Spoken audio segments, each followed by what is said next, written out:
We're live. Hi, Simon. Welcome to Venture with Grace. Hey, Grace. Great to be on the show. Okay, to start the show, I want to give the audience, before we give the audience a little bit of your background, I want to shout out about our conference. Yes. Our conference is next Wednesday. It's gonna be amazing. It's all AI. All the top investors are gonna be there. Simon's gonna be there. Just check it out. Okay, so Yes. and then I'll link the link below, or you can search smartventuremedia.com, and then we have tickets out on there.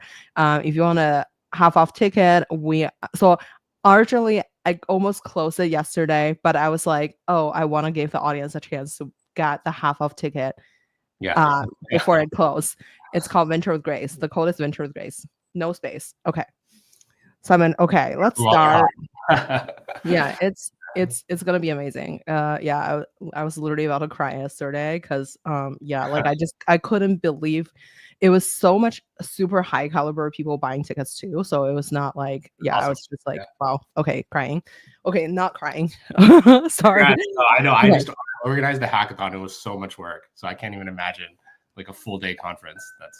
It's pretty intense. Okay, Simon, before we jump into your amazing M&A activity, I want the audience to get to know you a little bit more. So you started as a consultant at Deloitte, and then you work at Google and, various different VC firms. Now you are an investor at Vertex Ventures. Why don't we start with what are some core lessons that you've learned early on in your career that you kind of took into your job today? Yeah, I was kind of one of those people that was a little bit lost when I graduated from undergrad. Like a lot of my friends were going to consulting, a lot of my friends were doing banking. I chose to go the consulting route and just played around a lot, and not played around, but I pivoted around my career a lot and learned a few lessons on the way. I think the first biggest one for me is that you need to find a job that really fits your personality. And for me, that it means kind of nerdy but also likes to talk to, external facing clients or consumers, or in my case, founders. And then the second is I wanted a job where I felt like I could leverage my influence to help other people. And, what better group of people to help than startup founders who have a dream that they want to make real. And also their visions for the future are typically very exciting. So it's a privilege to sit here and help people. And that really gives me energy. And so, I think early career, like what I would say to myself 10 years ago would be instead of going with prestige or like brand name type of companies, just find something that fits you, and then that gives you a lot of energy. And then you can settle down a little faster. For sure. I want to know more about okay, so why don't we start with, before, I feel like one of the things I thought were really interesting was at a prayer job that you have done so many transactions, from, the $29.6 billion sale from of Splunk to Cisco to $29 billion of Afterpay to Square, all these high profile deals. Why don't we start with what make a company want to buy a company, and how does that transaction even happen? Yeah, that's a great question. And I should just say that, also, I want to say hi Harry, hi Joe. I want to highlight your comments. Hi, we're seeing you. Okay, Simon, keep going. Yeah, keep going. Sorry. Thanks for joining. Well, I should first just say that I was privileged to be at a firm called Qatalyst Partners, which worked on these very large M&A transactions, and with no credit to me, we just had the opportunity to take part in some of these transformational deals. To your question, there's a saying that companies get bought, not sold. And I think that is basically right. So if you make something that is extremely strategic, especially to a large platform, and not only that, but there's a confluence of macro factors that play into this. Like you are affordable, for example, you're not a transformational type bet, or you have the type of leadership or very unique talent that a company might be able to acquire along with acquiring your IP, then you become an M&A target. And that whole process, which we can get into if you want, is a little bit of a dance on trying to play trying to play hard to get while still saying you're available and open to date for example. Wow. And yeah, it's especially when you get, to $10 billion plus, the list of real suitors, genuine people that would be interested in buying your company is extremely small. And so actually, in a way, it becomes a little bit easier because you can meet with those buyers and understand their strategic priorities and really focus in on your message to make sure that you're appealing to those. Totally. Okay. Quickly saying hi Carter. Okay. So I like you mentioned, like, the company have to be appeal as like a great brand, as well as like, it's like open, like using your word open to date, but but still playing like hard to get at the same time.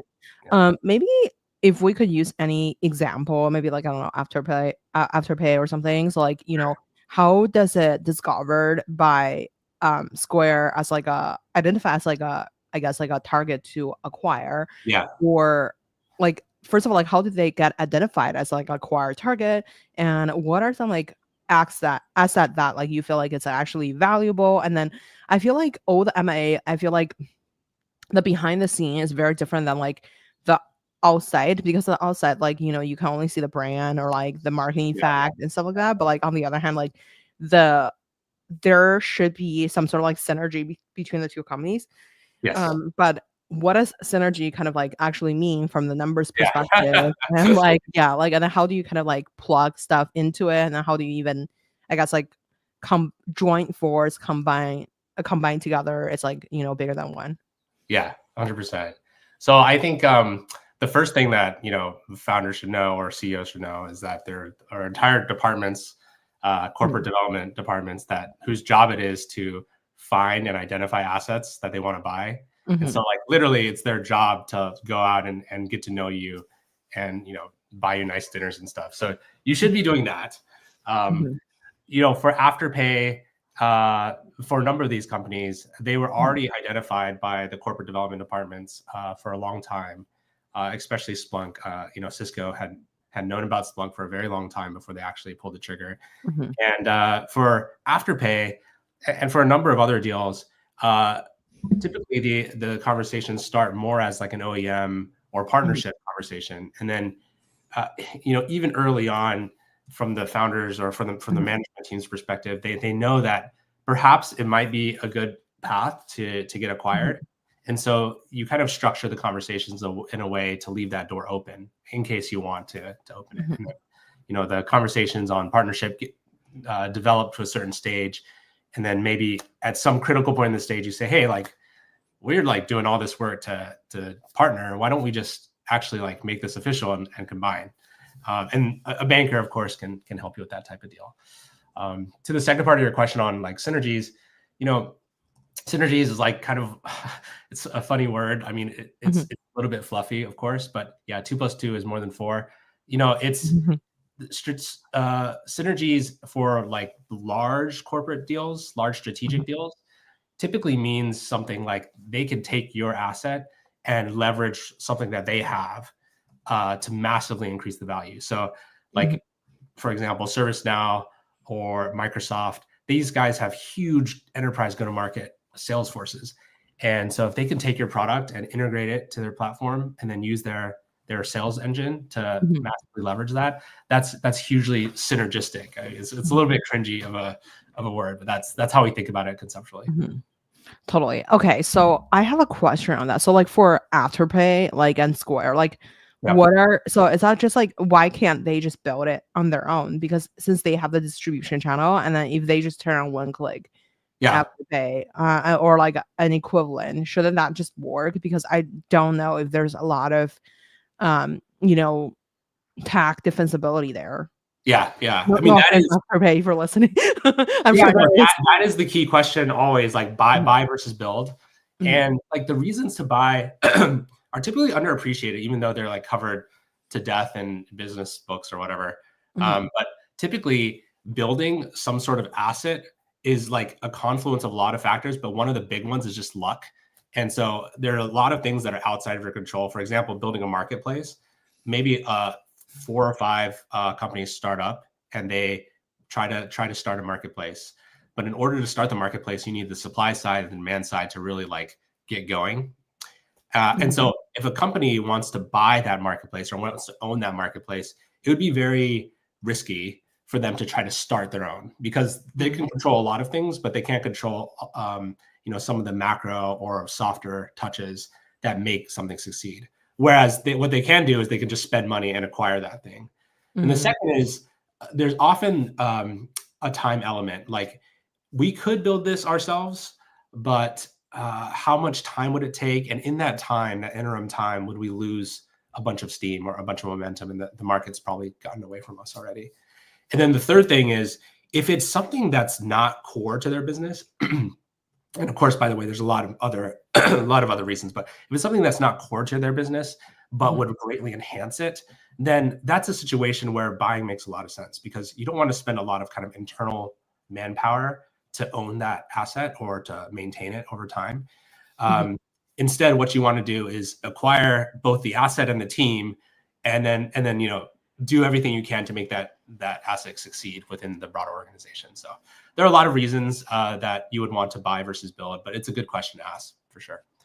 I wonder, so like from the, I guess like the numbers perspective, how do you think about, like, I guess like what does a backend look like when people are doing M&A? So like, is that supposed to be coming from like the big company side? Like, hey, here is, if we plug in X, we will grow revenue by X. And like how, I guess like, what are some key component or like key metrics that you feel like the big companies are actually focusing on to achieve the revenue number? By the way, hi Ariel, we'll address your question later. I'm glad you said big company, because this kind of consideration changes a lot by the buyer type.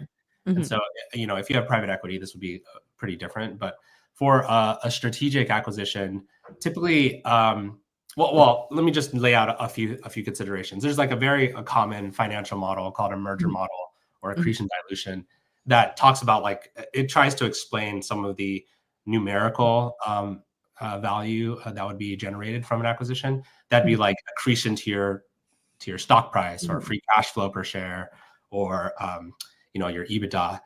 That math aside, there are a lot of strategic reasons that try to be discussed in these rooms, in these negotiations, that are a little bit softer. Like, especially right now during AI, it's like, what can I acquire? So why did Mongo acquire Voyage, for example? Like, well, there's probably not that many companies doing embedding models at the best, top, market leading embedding companies that are not found within like OpenAI, for example. So that kind of strategic discussion is often where you want to go if you're trying to negotiate for the highest price, because if it's just based off of the numbers, then especially if you're early stage company, that math is just it's just incremental to what you could get if you painted a huge vision on what you guys could do together. I wonder. So okay, so if I'm keep using Square as an example because it's we're on our podcast, so I'm more familiar with the product than a lot of these other things. So let's say, I mean, obviously you have done so many like high profile acquisitions like Fitbit, and then okay, so let's say you are a Square, and then like how do you think about like, there's Afterpay. There's like, I'm sure there's like 400 different things, though Afterpay is like the one that we hear about the most.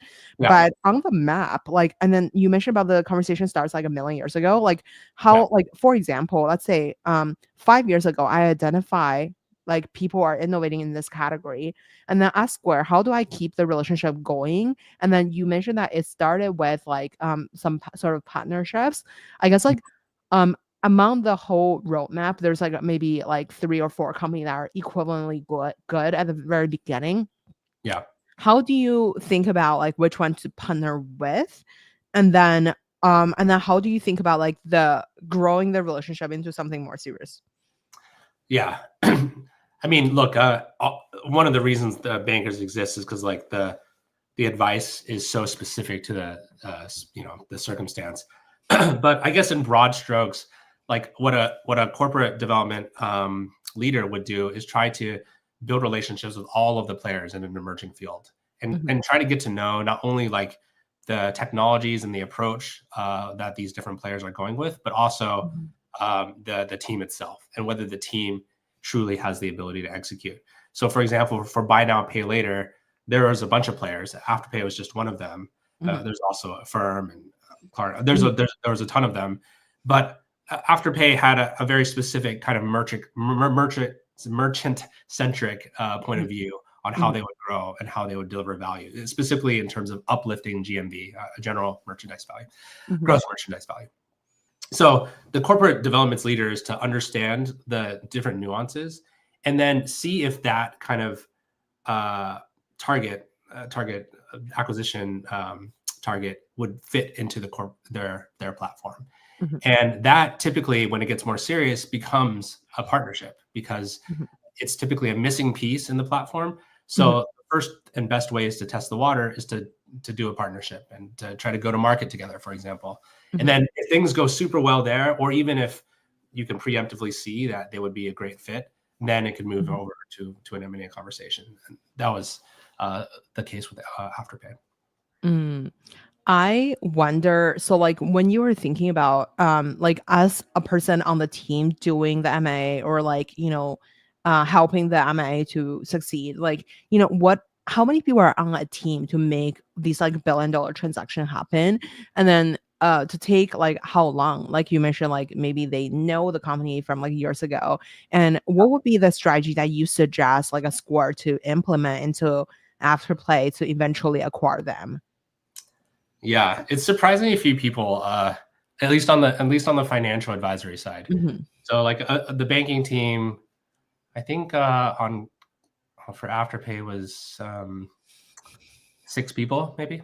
And that, you know, of course, there's a whole slew of people, you know, lawyers and other advisors, you know, advisors to the board that were involved. But in terms of financial returns, strictly on the sell side, at least, there's only a small team of bankers. But you know, one of the things that I learned, Grace, was that the value of a really good banker is incredibly worthwhile.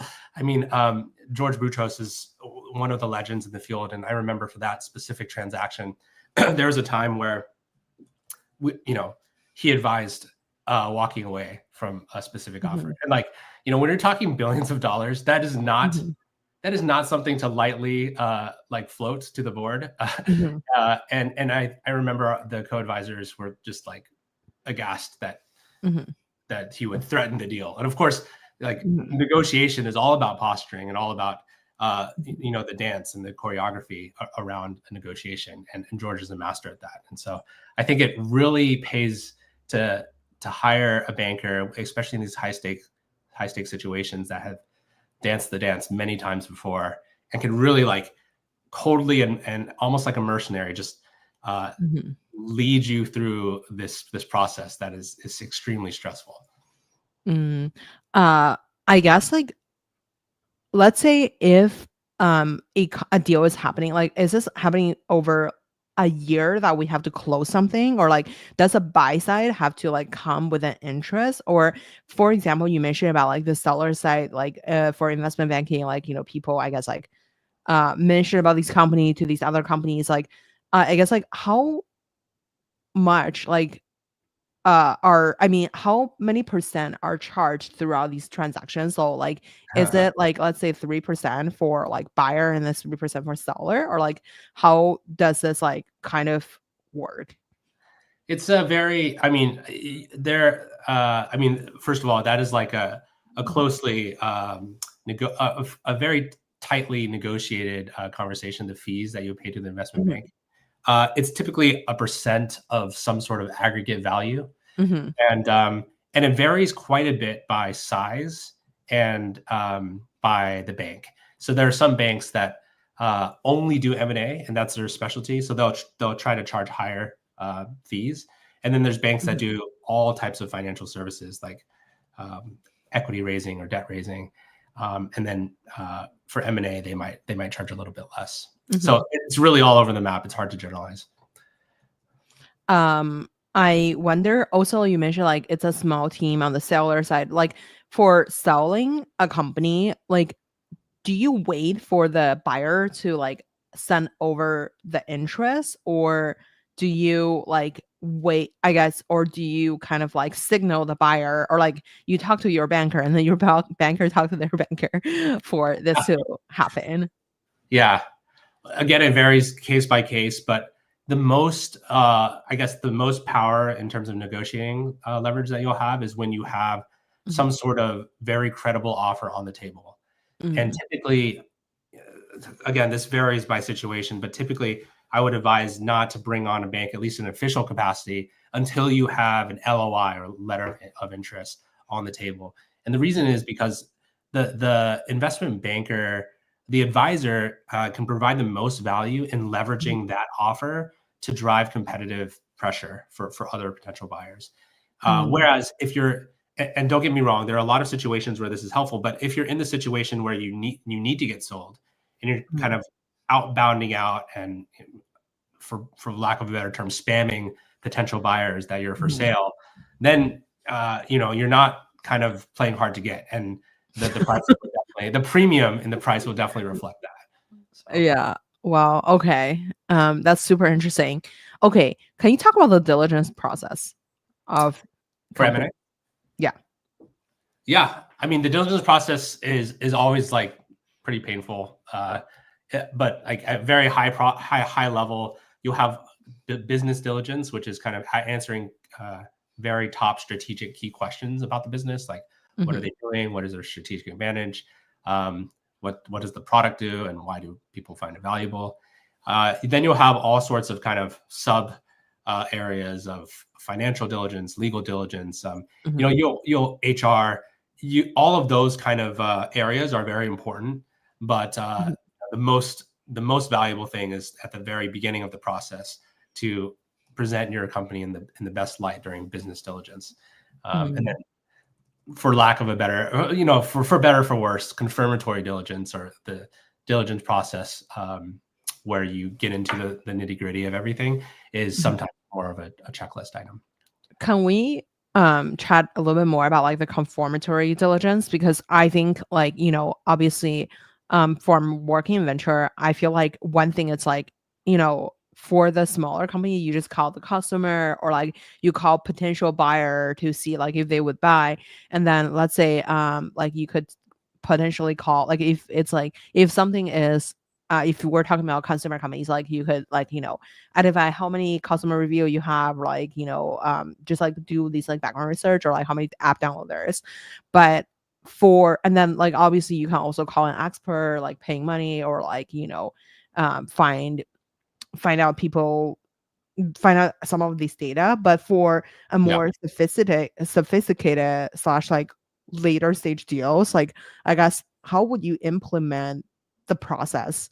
Like how do you even fact check some of the stuff? Because obviously every day there's a fraud, not like every day, but like there's a lot of fraud in venture, because like there's so much gray area that like you don't really know how many people are sold, or like I mean, I don't want to name names, but like I wonder, how do you think about fact checking things?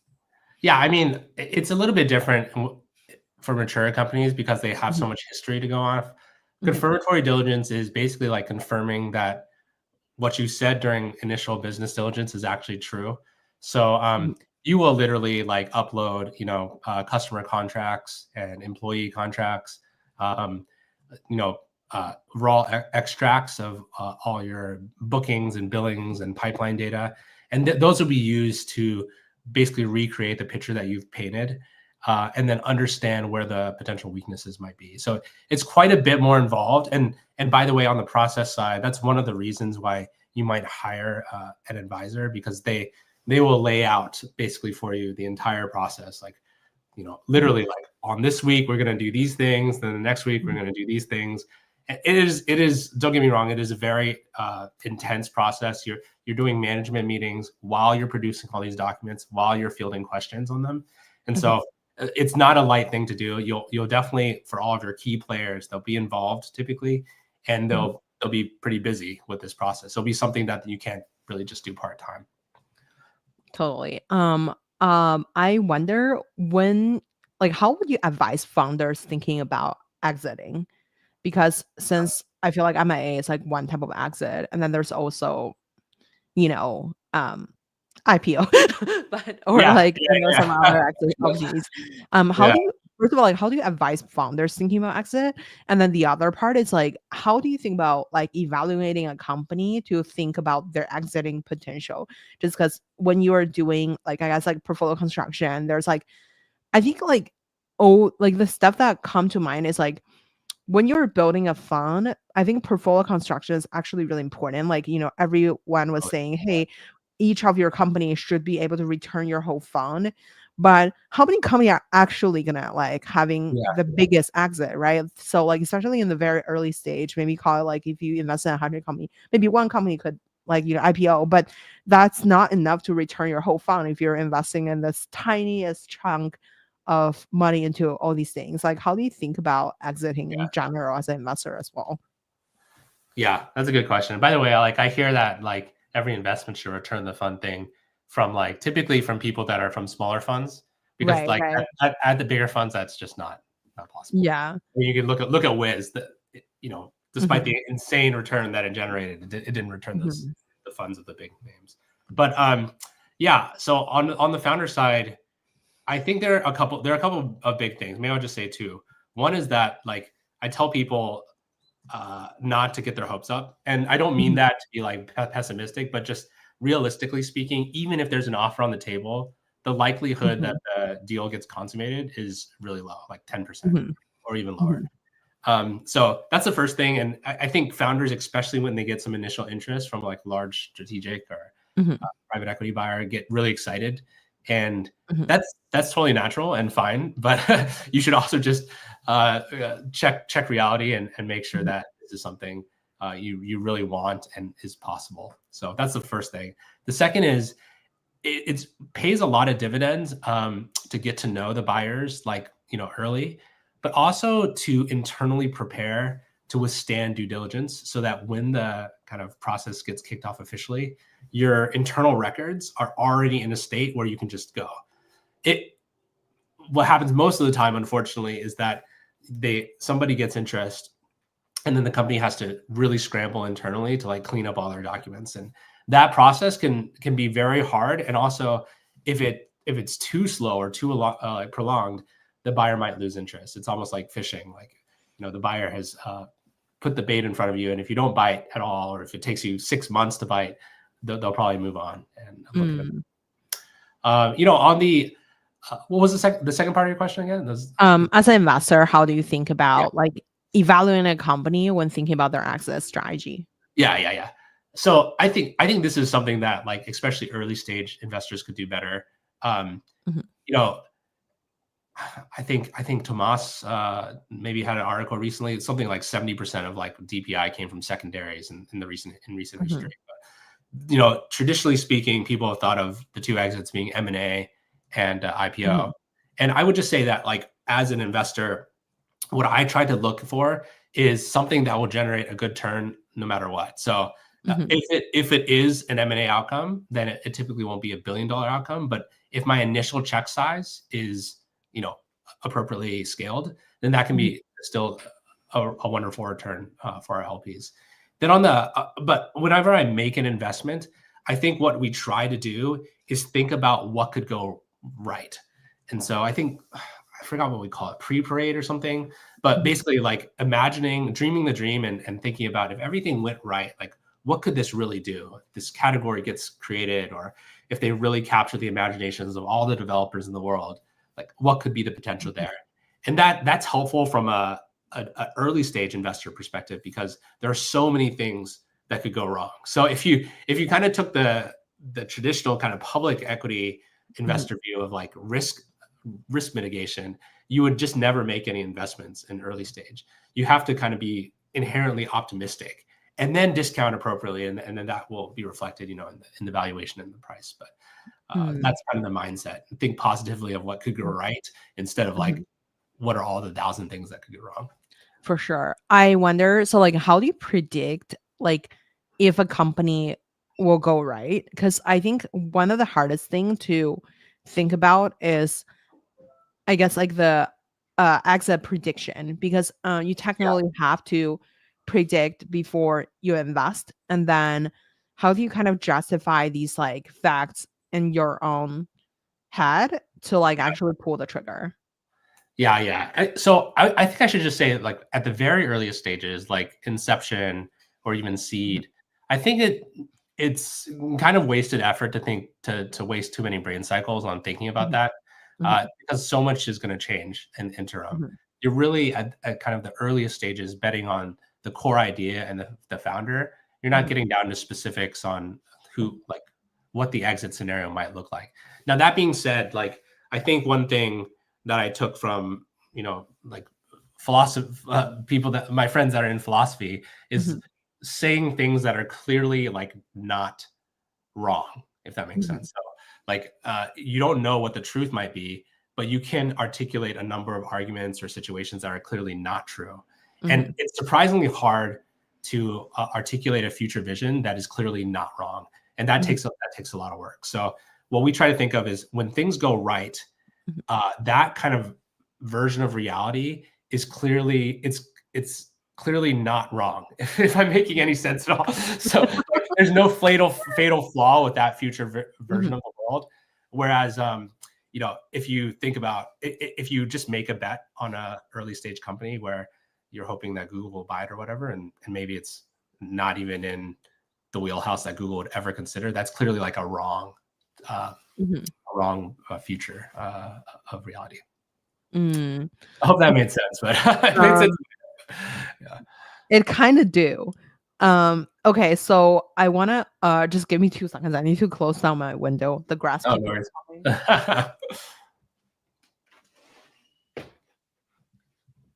Okay, I want to since we're talking about predicting the exit, why don't we talk about like the approach for investment at Vertex Ventures Yeah, like, so you guys are having a concentrated strategy. Maybe you could start with like, share a little bit more about the strategy, and then we could dive deeper into it. Yeah. So just to set some context here, we're Vertex Ventures. We're a boutique venture firm investing in enterprise B2B. So basically no consumer. And we spike technical in nature. So historically, we've done a lot of infrastructure investment and cybersecurity investment. That being said, recently we've taken a look around onto more applied AI, like application layer type stuff, and are looking all around for places where AI can fundamentally change things. Our approach to investment is very intentionally directed towards this concentrated approach. That means fewer investments per year than some of our colleagues, and hopefully higher stake, higher ownership percentages.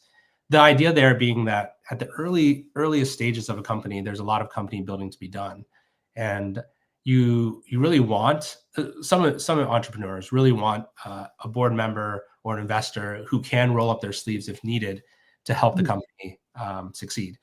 And that's impossible, at a firm where, the partners are on 100 boards or whatever, that, they just don't have the time to really get into the details. And so this concentrated approach allows us to really dig deep and understand what the companies are doing at an operational level, so that we can make the right connections and increase the chances of success. Maybe, I don't know if you want to talk about, like, on a high level, how many companies are you investing, and then what's the check size? Yeah. I mean, so we say one or two investments per investor per year. There's 6 of us. We invest 1 to 10 million typically, some wiggle room on both ends. That being said, with AI happening right now, I think our pace of investment has picked up a little bit. We're always looking for good opportunities. So if the good opportunities happen to be concentrated in a short amount of time, we'll definitely take a look. I wonder, how do you think about like the frequency or the pace of investment? Since like you mentioned about like 1 to 2 investment per year, and like a question is like, how, I guess, like, how fast do you deploy the whole fund? Is that like 3 years, or like how do you think about that? And then like, do you have to, so for example, 1 to 2 investment, let's say if this year you meet 3 amazing investment, or you meet 0 amazing investment, do you just like wait until next year, or like do you have to like deploy just to keep the cycle going? No, I mean, these are all great questions, but I mean, a little bit of it is that this kind of 1 to 2 investments per investor per year is very much a guideline. And what we think about more is, are we investing the right amount of money in the initial check? And do we have, if needed, the proper reserve level to back our winners if that time comes? I think that is a question that is hotly debated internally among VC firms on how to optimize returns that way. The other part of it is, when you raise a fund, you have a document, a document that outlines the life of the fund and how investments will be treated, and the management kind of fees that you'll collect over that time. So it's actually very formalized on that end of the spectrum. How would you say, like I mean, like, how do you decide on like which investment to do for long rounds or not? And like, also, like, how much do you save for reserve? It's like half, or like, is this like we just follow everybody? Like, obviously, that's like some of these people. This is a hotly debated topic in venture. I mean, I can say with very high confidence that it's much more an art than a science. I mean, I tried, since I like spreadsheets and stuff, to analyze this and do like a Monte Carlo simulation on what would be the ideal reserve level. I think just at a very high level, though, because zooming out, because there is so much venture capital dollars at play now, the kind of old strategies of reserving like one to one for your initial investments is probably too much for early stage companies that don't invest through the full life cycle. And that's because as you raise subsequent rounds, there will be more competition for those dollars. And by the way, those dollars will buy you less of the company at higher valuations. And so maybe a good rule of thumb for today's environment is the first check might be at least 50%, if not more, of the total investments that you'll put into that position over time.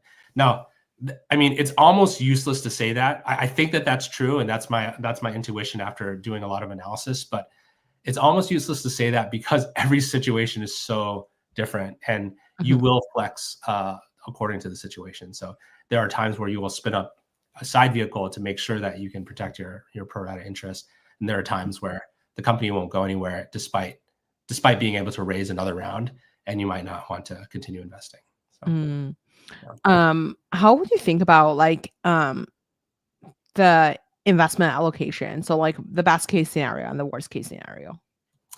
Yeah, I mean, I think the best case scenario is we want to back like the top 2 to 3 positions with as much money as possible, and really play the power law out as far as it will take us.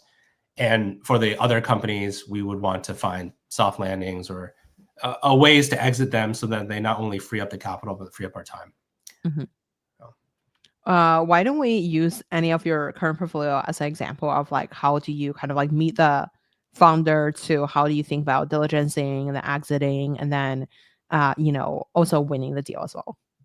Sure. So maybe I'll just pitch my one of the investments, SPRX Tax, which I was part of. I love Don, the founder. He's a great guy. SPRX Tax helps companies claim their R&D tax credits, that the government gives out to incentivize innovation. And this process is very kind of arduous and archaic. And because of that, a whole industry of consultants have sprung up. And these kind of R&D tax credit service providers will send a human typically to your business and interview your employees and do the R&D tax allocation, very old school, like through interviews. Whereas SPR Tax will now leverage AI and connect with your systems to infer the appropriate levels of R&D tax allocation, and then produce the report that ultimately goes to the government for the R&D tax claim. I love this business for a lot of reasons, but I think one of the reasons I liked it so much is I think that some of the early stage investors are, I'm not trying to call out or throw shade here, but they're a little bit lazy in their thinking about revenue type. So, over the past 10 years, SaaS or subscription-based revenue has been kind of the bread and butter for enterprise software. And ARR is a proxy for reliable revenue, and that's what you're really looking for as an investor. You want to fund the ARR snowball because you know that it's going to be there. The revenue is going to be there through a contract. But if you, in this case, SPRX tax, to be very clear, is selling basically a transaction for your tax year. We're going to help you get the R&D tax credits for that year. Now, I think a lazy investor would like kind of write that off as episodic or use transactional. It's not highly valuable or highly reliable revenue. But if you looked at it from first principles, you would see that there's a ton of consultancies all across the world that have billion-dollar tax arms that are just advising companies on doing things like their R&D tax credit. So from a revenue quality perspective, I personally, as an investor, just care that the revenue is reliable. And so I value that, at least, if not as highly as recurring revenue in the traditional sense, almost as highly. And I think these are the type of investments where I think a lot of investors will look over it and not dig a couple layers deeper. Can you share a little more about that? So like you mentioned about like the traditional SaaS models, like subscription, and then the ARR is like a good indicator of like the revenue predictability and just like how is this company successful or not.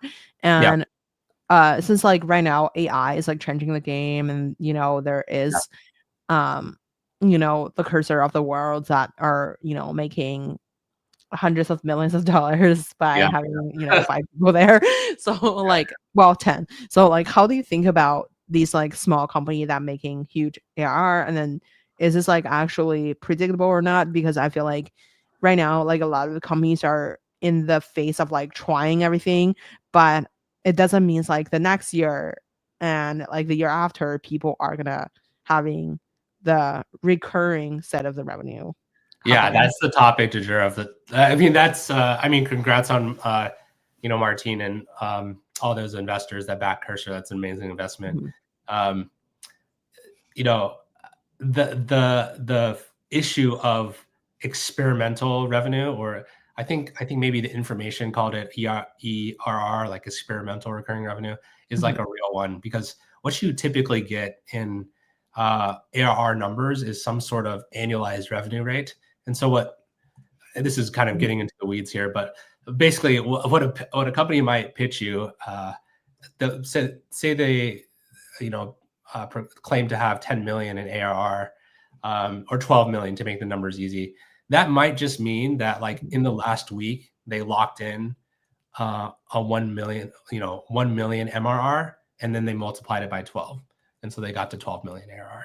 So obviously that is not the same as locking in a bunch of contracts where you are going to pay that contract fee subject to some sort of breakup fee, and so it's really a hot topic now. There's 11.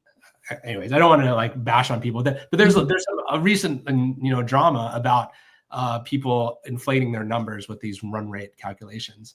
So what I want to do is just go back to basics and think about not the just simple bucketing of what type of revenue it is, but from the user's perspective, how frequent do they feel that pain? And if that frequency of pain is very high and very frequent, then the likelihood that the revenue is more recurring in nature or highly reoccurring in nature is better. And so that's what I look for. I look for tasks or jobs that are highly frequent and highly painful, and are critical to the business. That will, no matter what form it takes now, that will ultimately translate, I think, to highly reliable revenue, which is all I should care about. Totally. Okay, so I wonder what are, I guess, like for the since like you recently wrote an article about like how to make investors and your board love your usage-based revenue model. Maybe if you could leverage, maybe you could like maybe unpack a little bit there on like what is like a good revenue model, and then how do you think about looking at these like all the AI companies, how do you create like a sustainable business model from it? Yeah, the revenue model, like, should ideally match the value that the consumer gets, just from like a super high conceptual level. And one of the underappreciated aspects, at least outside investor circles, I think one of the underappreciated aspects of the cloud transition was the equally impactful transition to subscription-based revenue. Whereas before you would have to pay some sort of like license, think of like Microsoft Word. You used to buy it in like literally like a box, and then when the next version came out, you would have to buy it again. Now, subscription revenue, what it did was it brought the value that consumers realized or the end users realized from a product closer in line to the pricing that they paid. And so now that we're moving towards more usage-based revenue, thanks for showing my article here. Now that we're moving towards more outcome-based driven revenue models, that same kind of unlock should theoretically play out. Now, I should say that like there have been a lot of trials and kind of pitfalls in using usage-based revenue, even in the public markets. So one of the things is that when in usage-based revenue, if your customers are suffering and they stop using your product, then you suffer. Whereas in contracted committed revenue, like this highest bucket here, even if your customers are suffering and they're not using your product, you're still contractually collecting their revenue. And so that's why it's such a powerful kind of investment to make, because that revenue is super highly predictable. Now, for agents themselves, though, because a lot of the value proposition is predicated on increasing productivity, the seat-based subscription model just doesn't work. I mean, it doesn't work to say that, like, I'm going to get rid of a bunch of your developers and then charge you based off of the number of developers using my product. That would be very antithetical or contradictory to your end purpose. So what you need to do is find a revenue model that enhances the value that the end consumer gets from your product. And so that might be something as different as selling just a guarantee that a job gets done. So instead of like selling it based off of like hours worked, for example, for lawyers, you might just say, I'm going to sell you this S1 draft. And I'll also, along with that, sell you a guarantee that if something is wrong, we will fix it no matter what. Now that's very different from how lawyers bill today, every 6 minutes or whatever. But it obviously, if you can leverage AI on the back end to make the margins extremely high, make it super easy and efficient to produce end products, then you can move to these new outcome-based pricing models that are very compelling.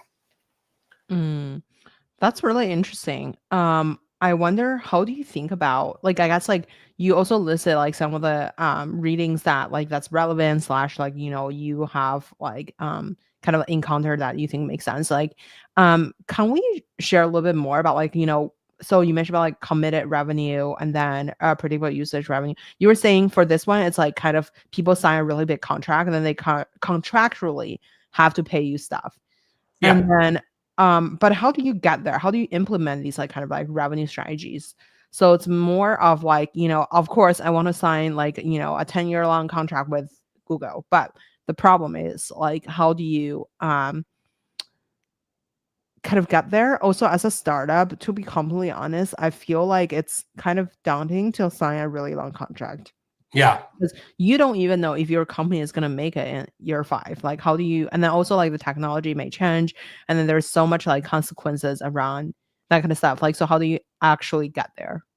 Yeah. I love talking about pricing. It's just like one of these nerdy areas that I love going deep into. But I will say definitively that when you're an early startup, price optimization should not be on your mind. I mean, you should kind of have an inkling of how you're going to get to strongly recurring revenue or whatever, strongly high reliable reoccurring revenue or whatever. That being said, that kind of like price optimization, price packaging is something that you really dial in a lot later down the road. The most important thing is to figure out product market fit first. And once you have something that people actually want, then you can start testing the bounds of what they're willing to pay. But Mhm.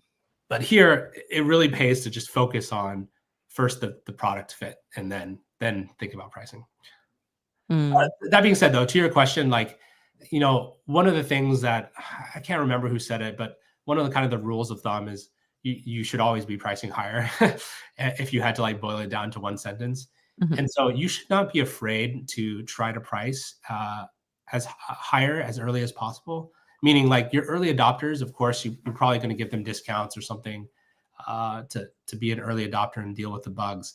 But as soon as you can, you should test the bounds of your pricing, and not only because it will make your business viable, but also because pricing is actually a very high quality signal of the product market fit itself. So if you don't have good product market fit, and if you don't have good product market fit, it follows that you won't be able to increase your pricing very high. The Mm. pricing, people will not pay for something that's not truly solving their problems. Now, once you get to like optimizing how you package and configure your pricing, then you get into a lot more considerations like how your competitors are pricing or how you're packaging, how you're bundling different products. But Mm. until then, focus on product first. That's what I would say. Mm.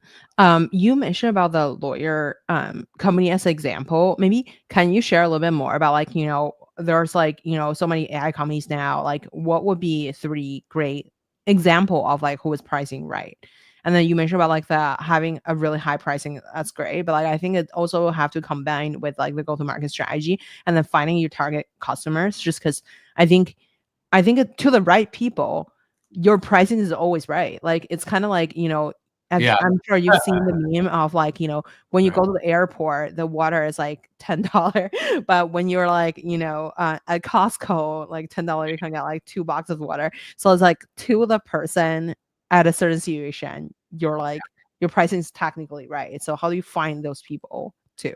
Yeah, maybe I can answer that by just giving you some concrete examples of where I think pricing is very attractive. And so the first thing is that you have like different groups of customers, right? You have your Mhm. early adopters, and they're willing to put up with you know some product imperfections and some downtime maybe.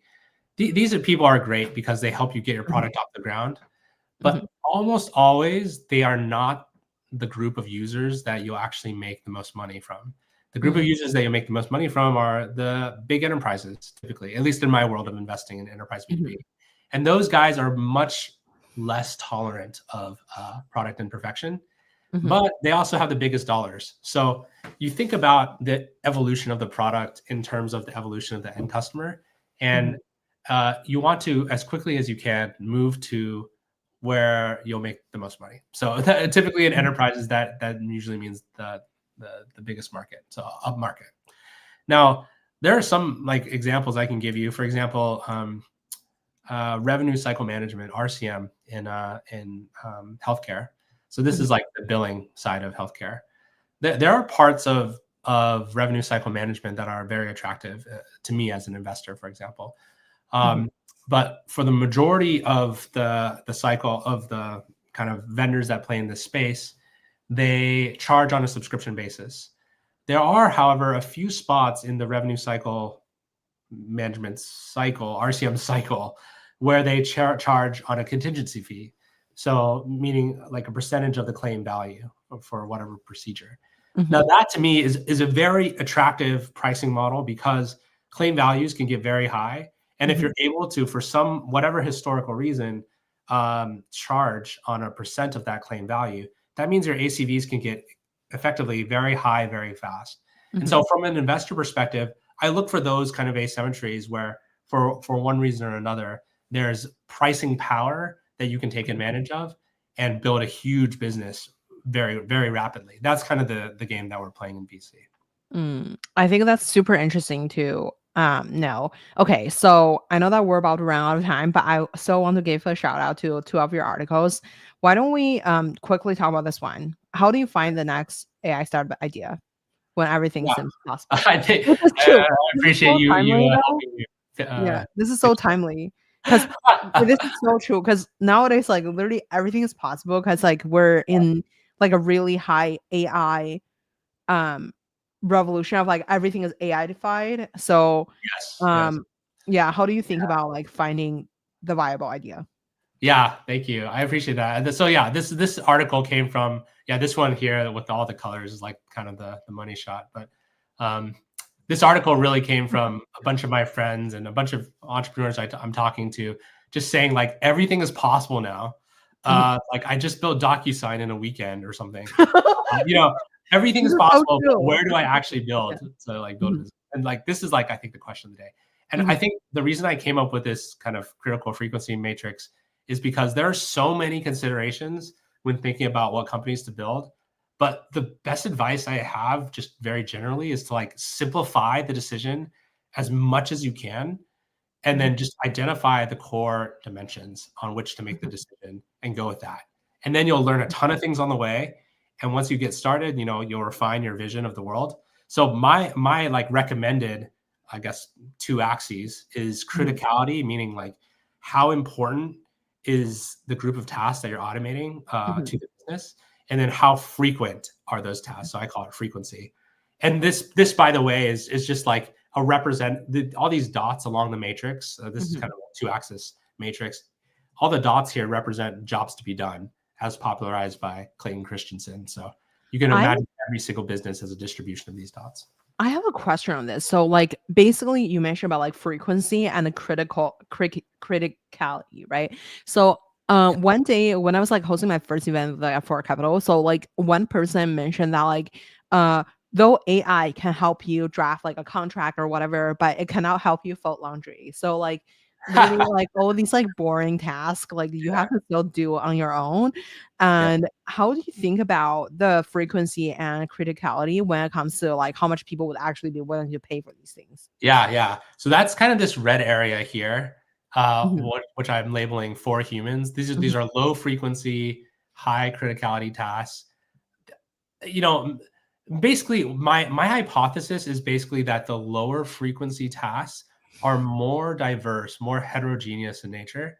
And so to address them with some sort of AI solution or agentic system, you need something that's pretty general, like generalized, like mhm, AGI-esque. And so the high diversity in these make it, at least for today's technology, harder to build a business. Whereas if you find a cluster of tasks that mhm, are very highly frequent, despite the criticality, if you're able to find a cluster of dots, basically of this matrix that you can automate, those typically share the same underlying capabilities or tools. And so they're easier, they're just more amenable to automation in today's technology. You can even go to the extreme where, up and to the right, where there's something very highly critical and very frequent that is very simple. I mean, it's like scanning e-faxes in that medical example and putting all of those fields into your EHR, your electronic health record. That's something that's happens all the time, and you have to do it. If you don't do it, you won't have the information to bill and to collect money. So your business depends on that. If you just automate that one dot first, then you can find all the workflows that are related to either the user, the person doing that job, or related to the job itself, and start building on a platform. mm. Okay, quickly shout out. Hi, Nicole. Hi, Crispin. Crispin has been coming to pretty much all my life. Like, I mean, all my like live cast like since last year. Right. And then Yeah. Crispin, if you want, oh, thank you. Thank you so much for this. Okay. If you want to, Crispin, if you want to take a DM me. And then hi, also the rest. Okay. So let's quickly go through the other article and then we'll call it a day because I Sure. want to give the other article a shout out to. Oh, thanks. I appreciate it. Sorry. Like uh okay, that's okay. So you've got an acquisition offer, and then here's what you do next. This is also a really critical one, though. Like, I mean, I feel like when you got an acquisition offer, it means you're doing something right. So Yeah. I'll go through this really fast. Basically, when you have like an LOI on the table, I Mhm, basically talk you through like some of the key considerations. But my like number one thing is this like first point, like don't rush it, because it's going to be a process to get the LOI all the way to completion, like the deal actually done. And along the way, a lot of things might happen. Like other buyers might come into the picture, or something might change in the business that inflects it upward, and you might not even want to exit. So mhm, this article is, I wrote it about a year ago when I was advising one of our portfolio companies, Evisort, which ultimately got acquired by Workday. And that process, as Jerry Ting, the CEO, can attest, was like a process, a lot of ups and downs, as all processes are. And some of the best advice that I think I kind of serendipitously gave the team before was just to manage their expectations and not get too excited. To take it easy. Yeah. Prepare for a life after the deal. Wow, that sounds like a dream. Yeah, I mean, no, seriously, like some people, their entire life is the business. And I'm not saying that's bad or good. I just, when you sell your business, it's no longer like your baby, at least in the same way. So I think there's like really something to be said about just imagining what your life looks like after the sale. If you're the type of person that cannot report to anybody, and now you're going to be reporting to somebody, then that's a key consideration when selling your business. For sure. If you cannot report to anybody, that's true. That's like that. That's every founder, honestly. So yeah, life after sale is terrible for you. But okay, so let's wrap with like a 1 minute fire round. Okay, what's your favorite book? My favorite, oh my gosh, that's impossible. But I like How Will You Measure Your Life by Clayton Christensen a lot. Who made the biggest impact in your career? Probably my wife, Haley. Shout out. Clip this and send it to her. Who would you invite to your dinner party? My dinner party? Oh, yeah. I mean, probably just personal friends. I kind of like hanging out with non-work colleagues on my spare time. Non-work colleagues. Where can we find you outside of work? Sorry? Where can we find you outside of work? Oh, outside of work. Oh, I like rock climbing. I like cycling. Those are the typical things I'm doing. Or I have kids, so mostly taking care of kids too. Love that. Okay. Well, thank you so much, Simon, for coming on the show. There's such a masterclass for like M&A as well as like AI pricing model. Thank you. No, it's great. You know, when I was first considering joining VC, I looked up podcasts about it, and yours was one of the. This was a long time ago. Yours was one of the podcasts that I listened to. Oh my god, that makes me feel old. No. It should make you feel good. It's I'm a fan, so I'm glad to be on. Thank you. Oh my god, thank you so much, Simon. I'm literally crying. Okay. So by the way, thank you audience for joining. And then hi Harry, hi Joe, hi Carter, hi Ariel, Crispin, and Nicole. Thank you guys so much for commenting, and thank you guys so much. Awesome. Okay. Thanks, Grace. See ya. Okay, let me just quickly answer.